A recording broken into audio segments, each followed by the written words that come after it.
We now have two typhoons out here in the Western Pacific. We have In-fa, which was just upgraded here a few hours ago to that typhoon status, and Cempaka, located towards the southwest of Hong Kong, still remaining a typhoon and continuing to linger there. Actually, I'll talk about that storm in a second, but let's first talk about In-fa. As I mentioned, it has been upgraded to a typhoon. Good news if you're on Okinawa Honto, starting to kind of wobble a little west-southwest in the last few frames, which is going to keep it south of the island as far as that core destructive winds, which are now at 120 gusting to 140 kilometers per hour, about a category 1 status. But the winds have still been gusting out there. Actually, in Kita Daito, that is one of the islands east of Okinawa Honto, 73 mile per hour winds have been reported. But Nanjo City, that is just east of Naha, southeast of Kadena on the east coast there, they have reported winds about 64 miles per hour at this time. And you know, some of the videos out of there kind of look like this: solid tropical storm strength conditions, nothing too crazy at this time, but still, you know, with some of these outer rain bands yet to come through. That's where the gust of that 64 mile per hour winds was reported. You got Naha right there, and a lot of them bases around Chantan, Okinawa City, you know, all those areas right in about here. And yeah, you still got some of those outer rain bands that are going to push on through, and those could carry those an additional gust up and over 60 to 70 miles per hour, mostly for the southern portions of the island. And I've been stressing this all along: the southern portions of the island are going to see the highest. Now, if you go in that T-Core 1 for the military out there, that is set for the entire island. So if you're out here in the northern peripheries and you're like, where's this storm? Why did we do this? It's for everybody. So there are some bases down here, and they've already been seeing those gusts up and over 50 miles per hour, which justifies that T-Core 1 being set for the military out there. And you can see on microwave imagery what I'm talking about with the core of those winds and this wobbling just a little bit here and staying tracking south of Okinawa Honto, but still some of those rain bands are going to get close enough to really pick up those winds over the next few hours, overnight, heading into Wednesday morning. But here on Tuesday evening, beautiful, beautiful sunset, by the way. A few of you sent those in. That's that cirrus outflows in between the two rain bands. Windy conditions out there, but made for an absolutely spectacular sunset. I thought that was kind of interesting. A lot of people were sending me those photos out of Okinawa, so thank you very much for sharing. Here's a look at the track from the Joint Typhoon Warning Center. That's 34 knot wind field, really stretching off towards the north. Tropical storm strength conditions all the way to the Amami Islands still possible here. Look at this, though. It moves right over Miyako Jima and Ishigaki. Ishigaki is where videographer James Reynolds is.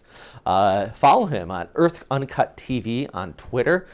He's got some, he's going to have some good footage. You know, Ishigaki really built for these type of storms. This is going to be a breeze for them out there, but he always gets into the middle of these storms. I think he might be able to get right into the eye with this one if it does remain on track. Taipei also looking like they're going to be impacted here. You can see the track from JMA right between Miyako and Ishigaki Jima, passing just north of Taipei with winds over 90 kilometers per hour possible. That's difficult to stand. You know, some weak roofs could get even peeled off.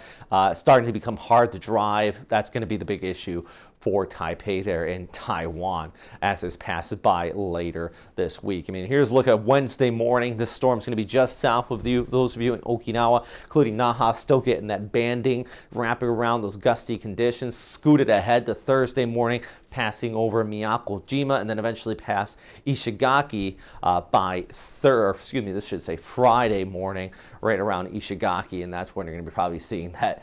I mean, it's under there. You got that banding. They're going to get absolutely just passed over by this storm system. And at least at that time, also starting to see Friday and the Saturday that heavy rain kicking up for northern areas of Taiwan, and eventually the winds coming with it too. Main point, storm is tracking south of Okinawa, but the rain bands still can surprise you, so don't let those take you off guard, especially when some of those thicker rain bands come in. That gradient tightens up real quick. Miyako Jima and Ishigaki, more of a direct impact than Okinawa Honto, and Taipei now having a higher chance of influence from this storm. Let's pull back the bigger picture. Let's talk about Cempaka now. Yeah, that's she. It's still over here, southwest of Hong Kong, and still a potent storm system. 24 hours of radar. This is absolutely spectacular. watch this. It's sitting there. This is out in Guangdong province, not going anywhere very fast.